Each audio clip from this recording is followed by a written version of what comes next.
এখানে একটু খেয়াল রাখবেন, সেটা হলো যে 1000-এ আমাদের 1000 খামারি তৈরি করতে হবে যারা ন্যূনতম 5000, 1000 খামারি তৈরি করতে হবে যারা ন্যূনতম 5000 মুরগি পালন করে।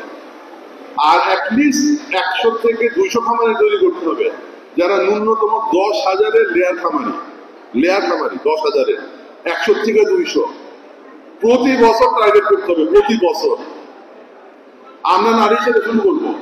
আমাদের নারিশের খামারের একটু ডিফারেন্ট, আমাদের নারিশের বিড়ালা থাকবে ডিফারেন্ট, এটা অন্যদের মতো না, এবং আপনার অন্যদের মতো না। ইনফ্যাক্ট আপনার অন্যদের থেকে আলাদা, আরো আলাদা হবো আমরা বাংলাদেশে বিশ্বমানের খাবার তৈরি করবো ইনশাল্লাহ। বাংলাদেশ থেকে খাবার এক্সপোর্ট করবো ইনশাল্লাহ। বাংলাদেশ থেকে মুরগি এক্সপোর্ট হবে, বাংলাদেশের মুরগি পৃথিবী সবাই খাবো যা, ওইটা আপনাদের হাতে হবে, আপনাদের হাতে। এইটা আমরা করবো ইনশাল্লাহ। কিন্তু আমরা আপনাদের হেল্প করার চেষ্টা করবো, আপনারাও আমাদের হেল্প করেন। আপনারা আমাদের কিভাবে হেল্প করবেন? আমাদের কথাগুলো শুনতে হবে।